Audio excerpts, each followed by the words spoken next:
तो नमस्कार दोस्तों, आप सभी का स्वागत है ड्रीम सक्सेस एकेडमी में।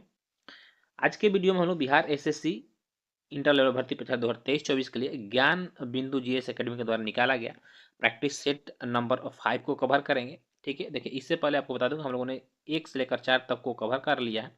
यदि आप लोगों ने उस वीडियो को नहीं देखा होगा तो प्ले लिस्ट में जाइए, वहाँ से आप सबको सारे वीडियो मिल जाएंगे जहाँ पर अन्य प्रकाशन के भी प्रैक्टिस सेट कराए गए हैं।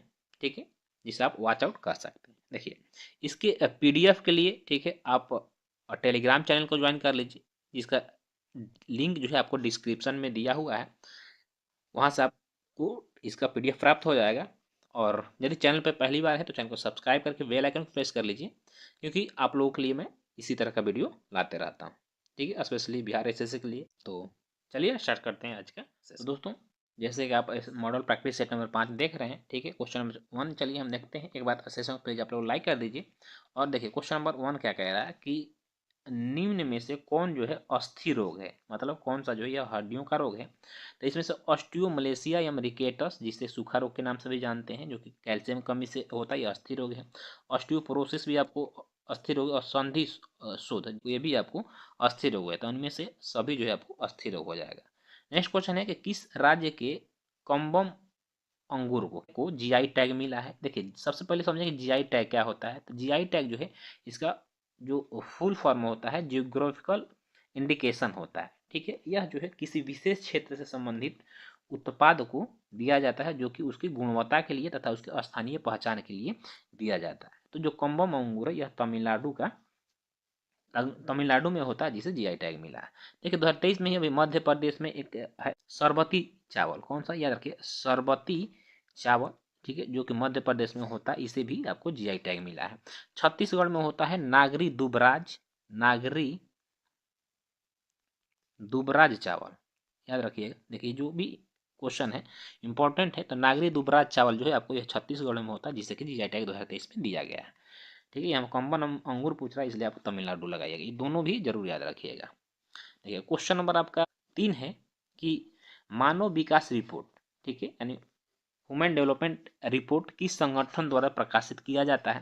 तो यह जो है आपको यूएनडीपी के द्वारा, किसके द्वारा, यूएनडीपी के द्वारा। और यूएनडीपी का फुल फॉर्म पूछा आपसे तो यूनाइटेड नेशन डेवलपमेंट प्रोग्राम होता है। ठीक है, ये जो क्वेश्चन है बिहार जो एसआई का एग्जाम हुआ था, ठीक है, इसके फर्स्ट शिफ्ट में यही क्वेश्चन था कि मानव विकास रिपोर्ट किस संगठन द्वारा जारी किया जाता है। तो यह यूएनडीपी के द्वारा किया जाता है। ठीक है, देखिए दोस्तों, जो भी आप सेट लगा रहे हैं ना, सेट से रिपीटेड क्वेश्चन आपको हर एग्जाम में कम से 15 से 20 क्वेश्चन तो रिपीटेड मिल जाएंगे। ठीक है, यदि आप बहुत सारे सेट का प्रैक्टिस करें तो बहुत सारे क्वेश्चन को आप हल कर सकते हैं। चलिए हम बात करते हैं यूएनडीपी के हाँ मानव विकास रिपोर्ट पे। तो देखिए यह जो है इसको ज्ञात करने के जो है 3 आधार होते हैं। ठीक है, 3 आधार होते हैं। कौन कौन से? तो पहला होता है आपको जीवन प्रत्याशा, जीवन प्रत्याशा। और जीवन प्रत्याशा का अर्थ होता है क्या? तो देखिए किसी भी कंट्री की जो वहाँ के जनता है, यानी वहाँ के जो लोग हैं, उनकी जीवन औसत क्या है। जैसे कि भारत की जीवन औसत क्या है, 67.5 वर्ष है। ठीक है, दूसरा आपका हो जाएगा शिक्षा, दूसरा आपका शिक्षा हो जाएगा कि लिटरेसी रेट क्या है किसी कंट्री का। और तीसरा हो जाता है जीवन स्तर, यानी लाइफ स्टाइल, कि वहाँ के लोग का जो जीवन स्तर है वो किस तरह का है, कितने लोग गरीब हैं, किस तरह का पहनावा, किस तरह खान पान है, ये सब देखा जाता है। ये 3 स्तरों पर जो है आपको मानव विकास रिपोर्ट तैयार किया जाता है। नेक्स्ट क्वेश्चन यह है कि ये रीजनिंग है। अगला क्वेश्चन देखिएगा कि निम्नलिखित में कौन सा देश ताइवान को अपने क्षेत्र का हिस्सा मानता है। तो यह जो है चीन मानता है। चीन, देखिए सन 1949 ईस्वी तक ताइवान जो है चीन का ही हिस्सा था, किंतु जब 1949 में चीन में गृह युद्ध हुआ, ठीक है, तब ताइवान जो है चीन से अलग होकर एक स्वतंत्र राष्ट्र की घोषणा कर दिया, और यह एक लोकतांत्रिक राज्य है, जबकि चाइना जो है एक साम्यवादी राज्य है। ठीक है, चाइना जो है वन चाइना पॉलिसी को फॉलो करता है, और जो भी चाइना से अदर कंट्री व्यापार करते हैं तो सबसे पहले वो वन चाइना पॉलिसी पर हस्ताक्षर करवाता है। और इसका मानना है वन चाइना पॉलिसी होता है कि जो ताइवान है और जो तिब्बत है वह चाइना का ही हिस्सा है। यदि आप इस मामला को मानते हैं तो जो है आपके साथ हम व्यापार करेंगे। इसको फॉलो करने में भारत भी एक है। ठीक है, भारत भी मानता है कि ताइवान और तिब्बत जो है चाइना के हिस्सा है, जबकि एक्चुअली में तिब्बत जो है सन 1959 ईस्वी तक एक स्वतंत्र देश था, किंतु 1959 में इस पे चाइना अधिकार कर ले। नेक्स्ट क्वेश्चन ये है कि निम्नलिखित में से कौन सा केंद्र राज्य संबंध से संबंधित नहीं है। तो गॉडगिल आयोग जो है यह केंद्र और राज्यों से संबंधित नहीं है। बाकी आपको राजमनार आयोग, पूंछी आयोग और सरकारी आयोग यह केंद्र राज्य संबंध से संबंधित है। गॉडगिल जो आयोग है यह पंचायती राज्यों को, ठीक है, पंचायती राज को और मजबूत करने के लिए गॉडगिल आयोग का गठन किया गया था। ठीक है, देखिएगा मालाबार अभ्यास का कौन सा संस्करण 21 अगस्त 2023 को ऑस्ट्रेलिया के पूर्वी तट पर संपन्न हुआ। तो यह जो है वो 27वां संस्करण था। देखिए मालाबार युद्धाभ्यास की शुरुआत सन 1992 ईस्वी में, ठीक है, किसके द्वारा, इंडिया, ठीक है, एंड यूएसए के द्वारा, संयुक्त राज्य अमेरिका के द्वारा मिलकर किया गया था। किंतु इसमें 2015 में जो है जापान भी शिरकत किया, यानी जापान इसमें शामिल हो गया। और 2020 में जो है इसमें आपको ऑस्ट्रेलिया शामिल हो गया। कौन, ऑस्ट्रेलिया शामिल हो गया। तो अब इस तरह से 4 देश जो है यह मालाबार युद्धाभ्यास करते हैं। नेक्स्ट क्वेश्चन देखिए, ओटावा जो है किस देश की राजधानी, तो यह आपको कनाडा की राजधानी है। नेक्स्ट क्वेश्चन है 11 नंबर, कुत्ता कुतिया दिया, यानी कि कुत्ता का स्त्रीलिंग शब्द क्या हो जाएगा, कुतिया, तो घोड़ा का स्त्रीलिंग शब्द क्या हो जाएगा, घोड़ी हो जाएगा। नेक्स्ट क्वेश्चन है कि फारेनहाइट पैमाने में हिमांक तथा भाप बिंदु के बीच की दूरी को कितने बराबर भागों में बांटा गया, तो यह 180 बराबर भागों में बांटा गया है। क्वेश्चन नंबर 13 है कि फ्रेमेंटल बंदरगाह किस देश में अवस्थित है। तो जो फ्रेमेंटल बंदरगाह है, याद रखिए यह आपको ऑस्ट्रेलिया में स्थित है। ठीक है, अगला देखिए रीजनिंग है, इसके लिए मैं आप लोगों को पीडीएफ शेयर कर दूंगा, जहां से आप इसे बना लीजिएगा। कौन सा देश हाइड्रोजन ट्रेन शुरू करने वाला दूसरा देश बन गया है। ठीक है, पहला देश तो आपको जर्मनी है, दूसरा देश पूछ रहा, दूसरा देश जो है हो जाएगा आपको चाइना हो जाएगा, जो कि हाइड्रोजन से चलने वाली ट्रेन का निर्माण कर लिया है। अगला क्वेश्चन देखिएगा कि प्रथम भारतीय नाभिकीय रिएक्टर अप्सरा, डायरेक्ट क्वेश्चन यहीं से बन गया आपका। तो प्रथम भारतीय नाभिकीय रिएक्टर कौन है, इसका नाम अप्सरा था, जिसको कि सन 1956 में चालू किया गया था। ठीक है, किस ईंधन का प्रयोग किया गया था, तो इसमें संवर्धित यूरेनियम का प्रयोग किया गया था। अगला क्वेश्चन देखिए कि किस उत्पाद के लिए हॉलमार्क का उपयोग किया जाता है। हॉलमार्क का उपयोग यदि आप ज्वेलरी कभी लिए होंगे, सोना चांदी लेने जाते होंगे दुकान पर, तो आप पूछने का हॉलमार्क का है, मतलब कि जो हॉलमार्क होता है यह ज्वेलरी प्रोडक्ट है, उसमें आपको हॉलमार्क का उपयोग किया जाता है। ठीक है, कृषि उत्पाद के लिए उपयोग है क्या, एक मार्क के लिए कृषि, यानी कृषि प्रोडक्ट जो होता है उसमें एक मार्क का प्रयोग किया जाता है। और पर्यावरण अनुकूल जो भी प्रोडक्ट होते हैं, यानी कि पर्यावरण को हानि नहीं जिससे पहुंचता है और वो पर्यावरण अनुकूल होते हैं, तो उनके लिए इको मार्क का प्रयोग किया जाता है। ठीक है, चलिए नेक्स्ट क्वेश्चन देखिएगा कि साइलेंट व्हीसिल का संबंध किससे है। ठीक है, साइलेंट व्हीसिल का संबंध आपको पराश्रव्य तरंग से है। तरंग जो है 3 प्रकार के होते हैं, अवश्रव्य तरंग, श्रव्य तरंग और पराश्रव्य तरंग। अवश्रव्य तरंग किसे कहते हैं, तो जिस तरंग की, ठीक है, क्या आवृत्ति, याद रखिए आवृत्ति 20 हर्ट्ज से, ठीक है, कम होती है, उसे अवश्रव्य तरंग कहते हैं। इसे जो है आपको हाथी सुनने में सक्षम है। ठीक है, मनुष्य इसे नहीं सुन सकता है। देखिए श्रव्य तरंग जो था, श्रव्य तरंग आपको 20 हर्ट्ज से लेकर, ठीक है, 20,000 हर्ट्ज तक की आवृत्ति, 20 हर्ट्ज से लेकर 20,000 हर्ट्ज तक की बीच की आवृत्ति को श्रव्य तरंग कहते हैं। ठीक है, इसे हम लोग यानी कि मनुष्य सुनने में सक्षम है। और पराश्रव्य तरंग की यदि बात करें तो जो 20,000, ठीक है, हर्ट्ज से अधिक से 20,000 हर्ट्ज से अधिक आवृत्ति वाले तरंगों को आपको पराश्रव्य तरंग कहते हैं, जिससे कि सिर्फ कुत्ता या चमगादड़ ही सुन सकते हैं।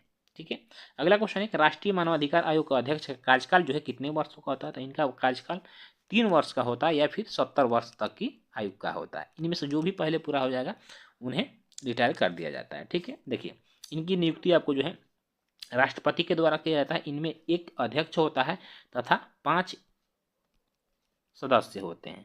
ठीक है, और जो अध्यक्ष होता है ये किसी उच्च न्यायालय यानी हाई कोर्ट या सुप्रीम कोर्ट का रिटायर्ड जज होता है, जो कि मानव के हितों की रक्षा करते हैं। अगला क्वेश्चन देखिएगा कि सार्वजनिक धन का संरक्षक किसे कहा जाता है, तो नियंत्रक या महालेखा परीक्षक, जिसे सीएजी भी कहते हैं, कंट्रोलर ऑडिटर जनरल, ठीक है, इसे धन का संरक्षक माना जाता है।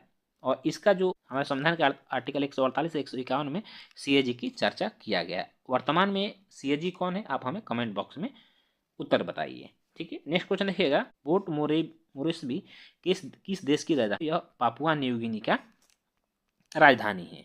किरिबाती की राजधानी की यदि बात करें तो इसकी राजधानी तरावा है। कहाँ? तरावा है। पोर्ट विला कहाँ की राजधानी है?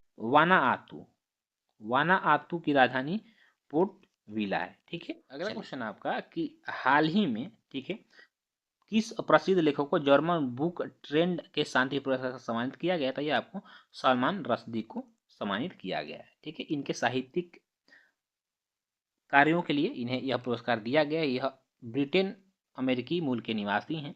नेक्स्ट क्वेश्चन का, जब सोडियम क्लोराइड के पानी में घोल के मध्य बिजली प्रवाहित होती है तो कौन सा उत्पाद बनता है? तो इससे जो है आपको सोडियम हाइड्रोक्साइड बनता है। ऑप्शन नंबर बी जो है बिल्कुल सही आंसर हो जाए। क्या? सोडियम हाइड्रोक्साइड बनता है। ठीक है। जिसे हम कास्टिक सोडा के नाम से भी जानते हैं। क्या? Caustic soda. इसका रासायनिक सूत्र NaOH होता है। ठीक है। नेक्स्ट क्वेश्चन है आपका कि बर्मा जो है ब्रिटिश भारत से कब अलग हुआ? तो यह जो ब्रिटिश भारत से सन 1937 ईस्वी में अलग हुआ था। कब? 1937 ईस्वी में। अब यहाँ पे देखिए कंफ्यूज होने वाली दो चीजें हैं। ये जो है भारत शासन अधिनियम सन 1935 के द्वारा अलग हुआ था। तो क्वेश्चन यहाँ से दो पूछेगा आपका कि बर्मा जो है ब्रिटिश भारत से किस शासन अधिनियम के तहत अलग हुआ था? तो याद रखिए भारत शासन अधिनियम सन 1935 के तहत बर्मा भारत से अलग हुआ, किंतु कब हुआ था? तो यह 1937 ईस्वी में हुआ था। देखिए सन 1885 में जो है बर्मा तथा अंग्रेजों के बीच तृतीय एंग्लो वर्मा युद्ध होता है। ठीक है। जिसमें कि वायसराय उसमें लॉर्ड डफरिन था और इसमें वर्मा का पराजय होता है, जिसके बाद वर्मा को पूर्ण रूप से ब्रिटिश साम्राज्य में मिला लिया जाता है। कब? सन 1885 ईस्वी में। इसके बाद जो है फिर 1937 ईस्वी में इसे आज़ाद कर दिया जाता है। नेक्स्ट क्वेश्चन है जल शक्ति मंत्रालय द्वारा first all India annual state ministers conference on water का आयोजन कहाँ किया गया था? यह मध्य प्रदेश के भोपाल में किया गया। कहाँ? मध्य प्रदेश के भोपाल में किया गया। और इसका जो थीम था, ठीक है, 2023 में, वो था विजन, क्या? विजन वाटर एट 47, यानी कि 2047। ठीक है। अगला क्वेश्चन है क्रेटिया शब्द का तात्पर्य क्या है? देखिए क्रेटिया शब्द का तात्पर्य जो है यहाँ पर शासन होता है। झेलम नदी किस झील से होकर बहती है? तो झेलम नदी जो है आपको वुलर झील से होकर बहती है। ठीक है। देखिए शेषनाग झील, डल झील, ये भी आपको कहाँ? ये भी आपको जम्मू एंड कश्मीर में। वुलर झील भी आपको जम्मू एंड कश्मीर में। देखिए झेलम जो है, झेलम नदी यह सिंधु नदी की सहायक नदी। किसकी? सिंधु नदी की सहायक नदी। एक क्वेश्चन आपका बन सकता है। अगला क्वेश्चन देखिएगा कि अंडर 17 एशियाई कुश्ती चैंपियनशिप में फ्री स्टाइल 55 केजी भार वर्ग में भारत के लिए एकमात्र स्वर्ण पदक किसने जीता? तो ये जो है आपको अंकुश थे। ठीक है। भारत ने अंडर 17 एशियाई कुश्ती चैंपियनशिप में 1 गोल्ड मेडल, 3 जो है आपको सिल्वर मेडल और 3 आपको ब्रॉन्ज मेडल जीता। टोटल कितने पदक? टोटल 7 पदक जीते थे। ठीक है। और नेक्स्ट क्वेश्चन देखिएगा कि वल्लम काली का संबंध किस खेल प्रतियोगिता से? देखिए वल्लम काली एक टूर्नामेंट का नाम है। ठीक है। जिसका संबंध आपको नौका दौड़ से है। यह एक्चुअली जो है वल्लम काली केरल का एक शब्द है। इसका यदि हिंदी में हम रूपांतरण करें तो इसका नेहरू ट्रॉफी नाम है। क्या? नेहरू ट्रॉफी, जो कि आपको नौका यान से संबंधित है, जिसको केरल में वल्लम काली कहा जाता है। ठीक। देखिए टेबल टेनिस की यदि हम बात करते हैं तो यहाँ से 2-3 जो नाम है मैं आपको बताता हूँ, जो कि काफ़ी इंपॉर्टेंट है और ये बार बार आपको एग्जामों में पूछ देता है। तो जिससे कि याद रखें स्वेथलिंग कप। कौन सा? स्वेथलिंग। स्वेथलिंग कप ये आपको टेबल टेनिस से संबंधित है। कार्विलान कप टेबल टेनिस से संबंधित है। ठीक है। जिम्नास्ट से चाइना कप, याद रखिए चाइना कप जो है आपको जिम्नास्ट से संबंधित है। ठीक है। आपको मर्डेका कप, संतोष ट्रॉफी फुटबॉल से संबंधित है। नेक्स्ट क्वेश्चन देखिएगा, क्वेश्चन नंबर आपका 52 है कि पीएम मोदी ने एशिया के सबसे बड़े एयरो शो एयरो इंडिया 2023 का उद्घाटन कहाँ किया और इसकी थीम क्या थी? तो इसका उद्घाटन इन्होंने बेंगलुरु में किया और इसका जो थीम था यह था the runway to a billion opportunities. ठीक है। नेक्स्ट क्वेश्चन है कि निम्न में से कौन सा लेख यानी रीट सिर्फ न्यायिक और अर्धन्यायिक निकायों के विरुद्ध जारी किया जाता है? तो यह आपको प्रतिषेध किया जाता है। देखिए न्यायालय जो होता है, चाहे हाई कोर्ट हो या सुप्रीम कोर्ट हो, जो यह 5 प्रकार का रिट जारी करता है, जिसमें से प्रतिषेध, बंदी प्रत्यक्षीकरण में हो किसी व्यक्ति को गिरफ्तार कर लिया जाता है तो न्यायालय यह आदेश देता है कि 24 घंटे के अंदर सशक्त शरीर उसे न्यायालय में पेश किया जा सके। और परमादेश होता है, एक उत्प्रेषण होता है। ठीक है। नेक्स्ट क्वेश्चन देखिए कि मध्यकालीन भारत में गनीम से क्या आशय है? तो गनीम जो होता था, तो यह सैनिकों के द्वारा लूटे गए धन को, ठीक है, गनीम कहा जाता था। शाही पत्र व्यवहार विभाग का अधिकारी, आर्थिक सलाहकार, इनमें से कोई नहीं होगा। क्या होता था? गनीम, जो सैनिक धन लूटते थे युद्ध में, उससे गनीम कहा जाता था। ठीक है, नेक्स्ट क्वेश्चन है क्लोरोक्वीन यौगिक का उपयोग किस रोग के उपचार में किया जाता है? तो इसका प्रयोग मलेरिया के में क्लोरोक्वीन का प्रयोग किया जाता है। मलेरिया जो है प्रोटोजोआ से होने वाला रोग है। मादा एनोफिलीज काटता है तो आपको मलेरिया रोग होता है। मादा एंडीज के काटने से डेंगू रोग होता है, जो कि वायरस के कारण होता है। किससे? वायरस के कारण होता है। और इसमें जो है प्लेटलेट्स कम होने लगते हैं अचानक से। नेक्स्ट क्वेश्चन देखिएगा कि मानव रक्त का जो पीएच मान होता है यह कितना होता है? तो आपको 7.4 होता है। और यह किस प्रकृति का होता है? तो याद रखिए यह क्षारीय प्रकृति का होता है। अगला क्वेश्चन है कि जनांकीय लाभांश के पूर्ण लाभ को प्राप्त करने के लिए भारत को क्या करना चाहिए? ठीक है, तो भारत को इसमें से देखिए कौशल विकास को प्रोत्साहित करना चाहिए। ऑप्शन नंबर ए आपका बिल्कुल सही आंसर हो जाएगा। ठीक, देखिए जनांकीय लाभांश का जो मूल बेस है वो आपको जनसंख्या को रखा गया है। ठीक है, तो जनसंख्या यदि अधिक है तो यदि आप कौशल विकास अधिक रहेगा जनसंख्या में तो उससे रोजगार उत्पन्न होगा और जनांकीय लाभ उससे प्राप्त होगा। नेक्स्ट क्वेश्चन देखिए, फुटबॉल के 2027 एशिया कप की मेजबानी कौन देश करेगा? फुटबॉल के 2027 एशिया कप की जो मेजबानी करेगा यह आपको सऊदी या अरब करेगा। नेक्स्ट क्वेश्चन है कि चारबाग बनाने की परंपरा किस मुगल शासक के समय शुरू किया गया था? यह आपको अकबर के समय, चार बाग बनाने की परंपरा अकबर के समय। यहाँ पे आपको सूची 1 को सूची 2 से सुमेलित करना है। इसके बाद सूचियों का कूट प्रयोग करके सही उत्तर चुनना है। यहाँ पे देखिए औद्योगिक प्रक्रम दिया है, यहाँ पे संबंधित उद्योग दिया है। तो भंजन जो होता है यह किस प्रक्रम में होता है? ठीक है, तो देखिए भंजन प्रक्रिया जो है आपको पेट्रोलियम में होता है। प्रगलन आपको तांबे में होता है। हाइड्रोजनीकरण जो होता है यह आपको ऑप्शन नंबर यहाँ पे सी जो है आंसर हो जाएगा। ठीक है, चलिए नेक्स्ट क्वेश्चन है रेलवे स्टाफ कॉलेज कहाँ स्थित है? तो रेलवे स्टाफ कॉलेज आपको बड़ोदरा में स्थित है। ठीक है, अहमदाबाद की यदि बात करते हैं तो यहाँ पे अंतरिक्ष उपयोग केंद्र है। कपड़ा उद्योग अनुसंधान संस्थान अहमदाबाद में है। ठीक है, गन्ना अनुसंधान संस्थान लखनऊ में है। नेक्स्ट क्वेश्चन देखिएगा कि विपिन, देखिए क्वेश्चन इंपॉर्टेंट होगा आपके एग्जाम की दृष्टि से। Vipin the mind behind the uniform नामक पुस्तक के लेखक कौन है? तो इसके लेखक रचना विष्ट रावत हैं। विपिन रावत के जो है यह लाइफ पर आधारित पुस्तक है, जो कि हमारे देश के प्रथम सीडीएस थे यानी चीफ ऑफ डिफेंस स्टाफ, जिनकी मृत्यु एक विमान दुर्घटना में हो गई थी। नेक्स्ट क्वेश्चन देखिएगा कि 20 डिग्री सेल्सियस पर ताप पर किसी गैस का आयतन 100 ml है और 40 डिग्री सेल्सियस पर इसका आयतन जो होगा क्या होगा? देखिए तो इसका जो आंसर हो जाएगा आपका ऑप्शन नंबर सी हो जाएगा, 106.8 ml। ठीक है, चलिए नेक्स्ट क्वेश्चन है निम्न में से कौन सा राज्य गेहूं का सबसे बड़ा उत्पादक राज्य है? यानी सबसे अधिक गेहूं का उत्पादन किस राज्य में होता है? तो याद रखिए यह उत्तर प्रदेश में होता है। ठीक है, दूसरे पे आपको मध्य प्रदेश है और तीसरे पे पंजाब हो जाएगा गेहूं के उत्पादन में। ठीक है, चलिए नेक्स्ट। हाँ, अब देखिए पश्चिम बंगाल जो है यह चावल का उत्पादन सबसे अधिक करता है। चावल का उत्पादन सबसे अधिक पश्चिम बंगाल में होता है। ठीक है, आपको कपास का जो उत्पादन होता है, कपास का उत्पादन सबसे अधिक आपको महाराष्ट्र में होता है। नेक्स्ट क्वेश्चन देखेंगे, क्वेश्चन नंबर आपका 25 है। आधुनिक आवर्त के नियम के अनुसार तत्वों के गुण आवर्त फलन होते हैं। ये जो है परमाणु परमाणु संख्या के आधार पर किए गए हैं। ठीक है, क्वेश्चन नंबर 26 आपका कौटिल्य के अर्थशास्त्र के अनुसार निम्नलिखित में से कौन राज्य के करों की वसूली के लिए जिम्मेदार था? देखिए अर्थशास्त्र जिसको कि कौटिल्य ने लिखा है, ठीक है, मौर्य काल से संबंधित है यह पुस्तक। तो इसमें जो करों को वसूली करता था उसे समाहर्ता कहा जाता था। ठीक है, सन्निधाता जो राजकोषीय कोषाध्यक्ष होता था। ठीक है, राजकीय आपको कोषाध्यक्ष होता था उसको सन्निधाता कहा जाता था। 28 है कि कौन सी भारतीय कंपनी अंतर्राष्ट्रीय मुक्केबाजी संघ यानी आईबीए महिला विश्व मुक्केबाजी चैंपियनशिप 2023 के लिए टाइटल प्रायोजक बनी है? यानी स्पॉन्सरशिप किस कंपनी को दिया गया है? महिंद्रा ऑटो को दिया गया है। अगला क्वेश्चन देखिएगा कि कौन सा राज्य पोषण जागरूकता सूचकांक 2023 में शीर्ष राज्य के रूप में उभरा है? मामले में पंजाब जो है नंबर 1 राज्य बना है। नेक्स्ट क्वेश्चन देखिएगा कि दोहरी शासन, जिसे हम अद्वैध शासन के नाम से भी जानते हैं, के काल की आलोचना करते हुए किस प्रसिद्ध इतिहासकार ने इसे खुली और निर्लजतापूर्ण लूटपाट का युग कहा था? ठीक है, तो इसे जो है आपको पर्सिवल स्पीयर ने कहा था। देखिए अद्वैत शासन जो है बंगाल में सर्वप्रथम 1765 ईस्वी में रॉबर्ट क्लाइव, याद रखिएगा इसने रॉबर्ट क्लाइव के द्वारा लगाया गया था। ठीक है, और इसको डाकुओं का राज कहा था। किसने? के एम पणिकर ने। यहाँ पर देखिए के एम पणिकर ने इसे डाकुओं का राज कहा था।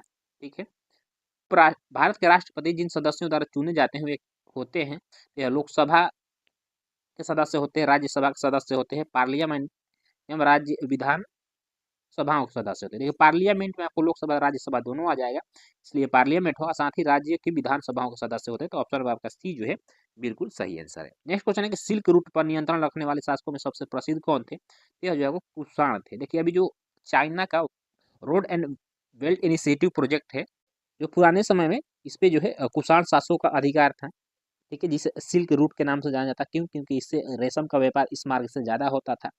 तो उस समय जो है आपको इस पे कुषाणों का यह नियंत्रण था। नेक्स्ट क्वेश्चन देखिएगा, राष्ट्रपति द्रौपदी मुर्मू ने भरोक्सा जिसे हम ट्रस्ट ऐप को लॉन्च किया है, यह किससे संबंधित है? तो भरोक्सा ऐप जो है आपको यह महिला सुरक्षा से संबंधित है। नेक्स्ट क्वेश्चन है, हृदय स्पंदन को नियंत्रित करने के लिए आवश्यक खनिज कौन सा है? तो हृदय गति को नियंत्रित करने के लिए जो आवश्यक खनिज है वो आपको पोटेशियम है। ठीक, कैंसर रोधी के रूप में सल्फर का प्रयोग किया जाता है, यानी कैंसर से सल्फर जो है बचाव करता है। तो ब्रोमीन है एक ज्वलनशील पदार्थ है, ठीक है, जो कि लाल रंग का होता है। क्वेश्चन नंबर आपका 92 है कि प्रधानमंत्री नरेंद्र मोदी ने किस राज्य में शिवमोगा हवाई अड्डा, ये देखिए इंपॉर्टेंट क्वेश्चन हो सकता है, ये भी वेरी वेरी इंपॉर्टेंट करके याद रखिए, इसके शिवमोगा हवाई अड्डे का उद्घाटन किया गया, तो यह आपको कर्नाटक राज्य में किया गया है। ठीक है, नेक्स्ट क्वेश्चन देखिएगा कि मानव जाति में निम्नलिखित में से किस प्रकार का लिंग निर्धारण पाया जाता है? तो इसमें जो है आपको एक्स वाई क्रोमोसोम पे जो है आपको लिंग निर्धारण डिपेंड करता है। तो एक्स वाई मानव जाति में लिंग निर्धारण क्रोमोसोम कहा जाता है, एक्स वाई को। ठीक, जो पुरुष होते हैं, ठीक है, इनमें आपको एक्स वाई क्रोमोसोम होता है, जबकि महिलाओं में आपको एक्स एक्स क्रोमोसोम होता है। ठीक है, नेक्स्ट क्वेश्चन देखिएगा, निम्न में से किसके द्वारा शांति निकेतन की स्थापना किया गया था? देखिए शांति निकेतन कोलकाता में, जिसकी स्थापना रविंद्रनाथ टैगोर के द्वारा किया गया था सन 1901 ईस्वी में, और इस साल 2023 में ही इसे यूनेस्को के विश्व विरासत स्थल में शामिल किया गया है। अब इसका नाम रख दिया गया है विश्व भारती विश्वविद्यालय। ठीक है, प्रेजेंट में इसका नाम विश्व भारती विश्वविद्यालय कर दिया गया है।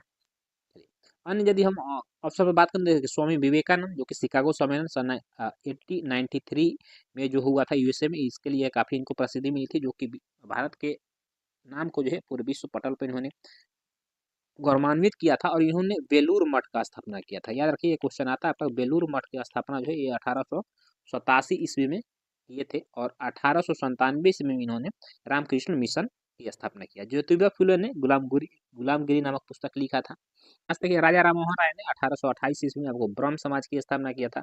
वेदांत कॉलेज का इन्होंने स्थापना जो है स्थापना सन 1815 ईस्वी में किया था। ठीक है, आत्मीय आत्मीय सभा की स्थापना 1825 ईस्वी में किया था, और ब्रह्म समाज की स्थापना 1828 ईस्वी में किया था। ठीक है, चलिए नेक्स्ट क्वेश्चन देखेंगे। क्वेश्चन आपका 95 96 है, हाँ, कि मैं हृदय से तुम्हारे साथ हूँ और संस्कृति से भी मैं तुम्ही लोगों में से एक हूँ, यह किसका कथन है? तो ये जो आपको एनी बेसेंट का कथन है। देखिए एनी बेसेंट जो है भारत में सन 1893 ईस्वी में आई थी। ठीक है, सामाजिक कार्यकर्ता थी, ये जो है कांग्रेस के प्रथम महिला अध्यक्ष भी थी, जो कि सन 1917 ईस्वी में कांग्रेस के अध्यक्ष बनी थी। ठीक है, नेक्स्ट क्वेश्चन है, क्वेश्चन नंबर आपका 99 है कि महाराष्ट्र सरकार द्वारा पहला उद्योग रत्न अवार्ड किसे दिया गया? तो यह आपको रतन टाटा को दिया गया है। नेक्स्ट क्वेश्चन है, निम्नलिखित में कौन सा RH कारक एरिथ्रोब्लास्टोसिस फिटेलस रोग से संबंधित है? देखिए पिता का यदि RH फैक्टर प्लस हो, ठीक है, और माता का RH फैक्टर नेगेटिव होता है, तो आपको एरिथ्रोब्लास्टोसिस फिटेलस होता है। यह एक ऐसा रोग है जो कि गर्भावस्था में शिशु को हो जाता है। ठीक है, किसको? गर्भावस्था में शिशु को हो जाता है, और इससे बच्चे की मृत्यु हो जाती है। ठीक है, नेक्स्ट क्वेश्चन देखिए, टोबा झील जो है कहाँ स्थित है? याद रखिए यह जो है आपको सुमात्रा द्वीप में है, और सुमात्रा कहाँ इस देश में पड़ता है? तो यह आपको इंडोनेशिया का एक द्वीप है। ठीक है, चलिए कुछ और अन्य द्वीपों का नाम मैं आपको बता रहा हूँ, जिसे आप गौर से याद रखिएगा। वीवा, ठीक है, वीवा झील झील आपको जापान में है। सुपीरियर झील आपको यूएसए कनाडा के बीच में है। ठीक है, चाइना में एक झील है आपको लोपनूर झील। कौन सा? लोपनूर झील, जो कि आपको चाइना में है। ठीक है, चलिए नेक्स्ट क्वेश्चन है, क्वेश्चन नंबर 105 है, 105 है कि निम्नलिखित में कौन से संसदीय समिति का अध्यक्ष अनिवार्य रूप से सत्ताधारी दल के सदस्यों में से एक होता है?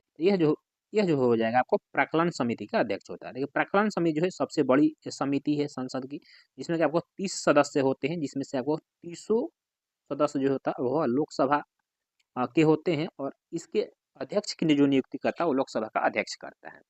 और इसी की जुड़वा बहन कहा जाता है लोक लेखा समिति को। इसमें आपको टोटल 22 सदस्य होते हैं, जिसमें से आपको 15 जो सदस्य होते हैं यह लोकसभा से होते हैं, और 7 सदस्य जो होते हैं यह राज्यसभा से होते हैं। और जो लोक लेखा समिति का अध्यक्ष होता है यह हमेशा विपक्ष का नेता होता है। आंसर आपका ये हो जाएगा। नेक्स्ट क्वेश्चन है क्वेश्चन नंबर 106, प्रलय बैलिस्टिक मिसाइल के बारे में निम्नलिखित में से कौन सा जो कथन है यह सही है बताना है आपको। ठीक है, देखिए, भारत 250 और प्रलय बैलिस्टिक मिसाइल हासिल करने के लिए योजना बना रहा है, बिल्कुल सही है। प्रलय प्रलय बैलिस्टिक मिसाइल की रेंज जो है 1500 से 5000 किलोमीटर है, ये गलत है। आपको 150 से लेकर 500 किलोमीटर इसकी मारक क्षमता है, तो इसमें से केवल एक जो है आपका सही हो जाएगा। नेक्स्ट क्वेश्चन देखेंगे कि 13वीं शताब्दी में डैश द्वारा किए गए शब्द के प्रयोग का तात्पर्य 16वीं शताब्दी में बाबर द्वारा प्रयुक्त के शब्द के अर्थबोध के समान, यह जो है आपको जियाउद्दीन बर्नी के समान था। नेक्स्ट क्वेश्चन देखिएगा, क्वेश्चन नंबर आपका, हाँ ये क्वेश्चन यहाँ से बन सकता है आपका, जियाउद्दीन बर्नी जो है किसके राज दरबारी कवि थे, तो याद रखिएगा कि आपको फिरोज शाह तुगलक के जो है राज दरबारी कवि थे।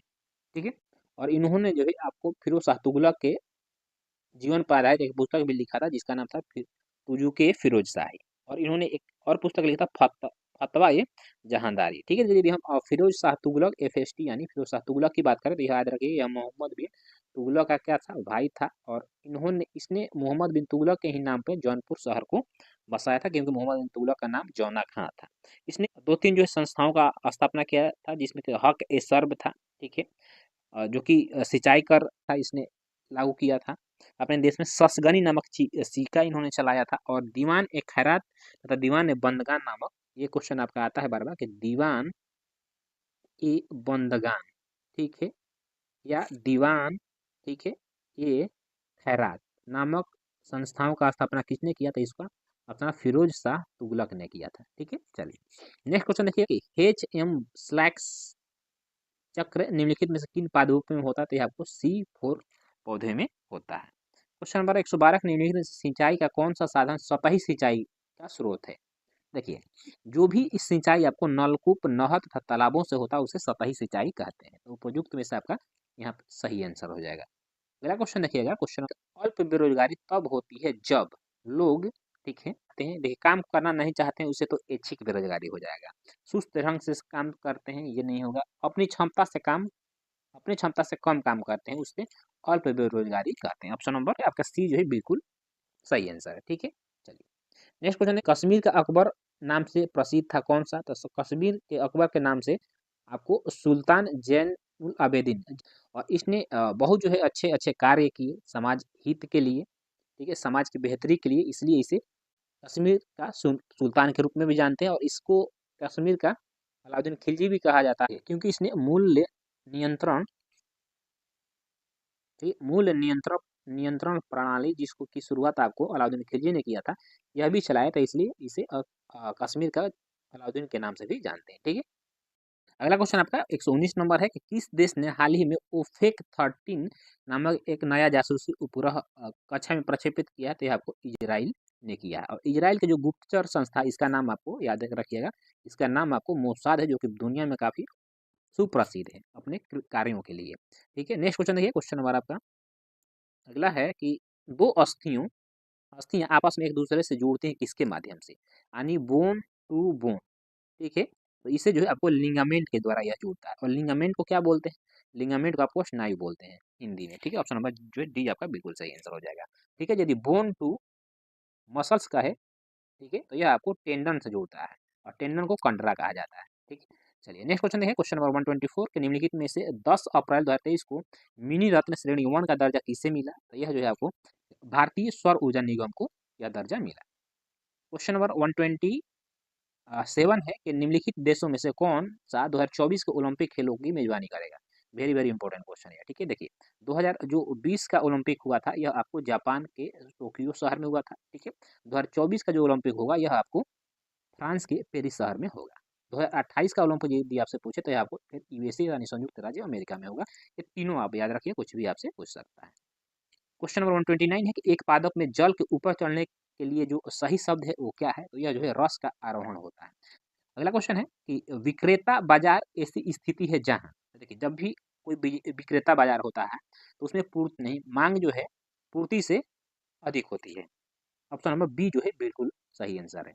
देखिए अब यहाँ आराम से ऐसे समझिए, देखिए जो विक्रेता बाजार होता है वहाँ पे वो खरीदार अधिक होते हैं, ठीक है, और बेचने वाला जो होता है यानी विक्रेता जो होता है बेचने वाला यह कम होता है। तो ऐसे में क्या होता है कि बाजार पे पूरी तरह से जो नियंत्रण होता है किसका होता है, वो विक्रेता का होता है, क्योंकि विक्रेता अपनी मनमानी करता है और फिर उससे अधिक जो है मूल्य में वो किसी पदार्थ को बेचता है। अब इसको ऐसे समझ लीजिए, मान लीजिए कि आप किसी मार्केट में जा रहे हैं, वहाँ पे गोलगप्पे वाला गोलगप्पा जो बेचता है, मान लीजिए गोलगप्पे की सिर्फ एक दुकान है, ठीक है। अब समझिए जब एक दुकान हो तो सारे लोग कहाँ जाएंगे, इस गोलगप्पे वाले के पास जाएंगे, ठीक है। और मान लीजिए 10 के जगह पर सिर्फ 3 भी देगा गोलगप्पा, तो मजबूरी है लोगों को कि इसके पास जाके लोग खाएंगे। तो इस यानी कि मतलब एक तरह से क्या हुआ, ये अपनी मनमानी कर रहा है, ठीक है, और जो इसका प्रोडक्ट यानी जो गोलगप्पा है इसको अधिक मूल्य पर बेच रहा है, ठीक है, क्योंकि मजबूरी है लोगों के पास, एक ही गोलगप्पा का दुकान है, इसी के पास लोग जाएंगे, ठीक है। तो एक तरह से इसका क्या हुआ, बाजार पे एक अधिकार हो गया। किंतु मान लीजिए उसी मार्केट में यदि मान लीजिए कि 10 दुकानें हैं, ठीक है, गोलगप्पे क्या 10 दुकानें हैं, तो मान लीजिए कि ये 10 का 3 दे रहा है, तो आपके पास ऑप्शन है कि नहीं, आप इसके पास ना जाकर दूसरे के पास जाके खा सकते हैं, जहाँ पे 10 रुपये का 5 गोलगप्पा मिल रहा हो या 6 गोलगप्पा मिल रहा हो। तो उस तरह से क्या हो जाएगा, इसका एकाधिकार खत्म हो जाएगा, या अपन मनमानी नहीं कर सकता है। तो यही सिंपल सा फंडा है कि विक्रेता जो बाजार होता है उसमें विक्रेता जो होता है दुकानदार होता है उसकी मनमानी होती है और इसका एकाधिकार होता है, जिसमें कि यानी कि मांग जो होती है अधिक होती है और पूर्ति कम होता है, ठीक है। और नेक्स्ट क्वेश्चन देखिएगा कि फास्फोरस का कौन सा अयस्क नहीं है, तो इसमें से देखिए जो ग्रेनाइट है यह फास्फोरस का अयस्क नहीं है। अलग शब्द का चयन करना है यहाँ पर, दरिद्रता, अभाव, कंगाली, समृद्धि, ठीक है। तो समृद्धि जो है ये तीनों से आपको अलग है, ठीक है। नेक्स्ट क्वेश्चन देखिए, क्वेश्चन नंबर आपका 135 है कि पीएम मोदी ने जापान के किस शहर में राष्ट्रपति महात्मा गांधी की प्रतिमा का अनावरण किया है, तो यह आपको हिरोशिमा में किया है। अगला क्वेश्चन, फराजी आंदोलन की शुरुआत किसने किया था, तो फराजी आंदोलन का शुरुआत आपको हाजी शरियतुल्लाह के द्वारा किया गया था बंगाल में। नेक्स्ट क्वेश्चन देखिए कि पुर्तगालियों ने गोवा पर अधिकार कब किया था, तो पुर्तगालियों ने गोवा पर अधिकार सन 1510 ईस्वी में किया था, और सबसे लास्ट में ये सन 1961 ईस्वी में गोवा को खाली किए थे। नेक्स्ट क्वेश्चन है कि अंतर्राष्ट्रीय न्यायालय का मुख्यालय किस शहर में स्थित है, तो अंतर्राष्ट्रीय न्यायालय का जो मुख्यालय है यह दी हेग में है, और यह कहाँ है, तो दी हेग आपको याद रखिएगा नीदरलैंड में है, ठीक है, नीदरलैंड में। तो देखिए अंतर्राष्ट्रीय न्यायालय जो यूएनओ की एक संस्था है, जहाँ पे विश्व वैश्विक मुद्दों को जो है अ, सुना जाता है, वहाँ पे देखा जाता है, वैश्विक मुद्दों को उठाया जाता है, जिसका फैसला जो है आपको अंतर्राष्ट्रीय न्यायालय में होता है। याद रखिए अंतर्राष्ट्रीय न्यायालय में टोटल आपको 15 जज होते हैं, ठीक है, कितने 15 जज होते हैं, और यहाँ का जो लैंग्वेज है वो आपको इंग्लिश लैंग्वेज है और आपको फ्रेंच लैंग्वेज है, 2 भाषाओं में जो अंतर्राष्ट्रीय न्यायालय कार्य करता है। अगला क्वेश्चन देखिए कि राज्यसभा के सदस्यों के चुनाव की प्रक्रिया ग्रहण की गई है, यह आपको दक्षिण अफ्रीका के संविधान से लिया गया है, ठीक है। संयुक्त राज्य अमेरिका के संविधान से मौलिक अधिकार है, ठीक है। आयरलैंड के संविधान से यदि बात करें तो नीति निर्देशक तत्व है। ये क्वेश्चन नंबर आपका 145 है, इसने कहा था जब फ्रांस छींकता है तो बाकी यूरोप को सर्दी और जुकाम हो जाता है, तो आपको मेटरनिक ने कहा था। रूस में ड्यूमा क्या है, तो देखिए ड्यूमा जो है रूस की संसद का नाम है। प्रत्येक देश के जो संसद संसद होता है उसका अलग अलग नाम होता है, तो रूस के जो संसद है उसको ड्यूमा कहते हैं, ठीक है। क्वेश्चन 145 देखिए 148 है कि निम्नलिखित में से कौन सा हार्मोन जो है जो अंडोत्सर्ग के लिए उत्तरदायी है, तो यह जो हो जाएगा आपका ल्यूटिनाइजिंग हार्मोन हो जाएगा, ठीक है। एस्ट्रोजन हार्मोन महिलाओं में पाया जाता है, टेस्टोस्टेरोन हार्मोन जो है आपको पुरुषों में पाया जाता है। तो दोस्तों इस तरह से जो है आज का सेशन हमारा समाप्त होता है, जिसमें कि हम लोगों ने 150 प्रश्न में जीके जीएस के प्रश्नों को हम लोगों ने कवर कर लिया। बाकी आपके जो मैथ और रीजनिंग प्रश्न है इसके लिए मैं आपको पीडीएफ शेयर कर दूंगा, वहाँ से आप पीडीएफ डाउनलोड करके आप टेलीग्राम से बना लीजिएगा। तो आज का सेशन जो आपको कैसा लगा कमेंट कर जरूर बताइएगा, अपना स्कोर भी कमेंट करिएगा, आप लोगों ने कितना सही। फिर मिलेंगे इसके नेक्स्ट नेक्स्ट एपिसोड में, तो जय हिंद, वंदे मातरम।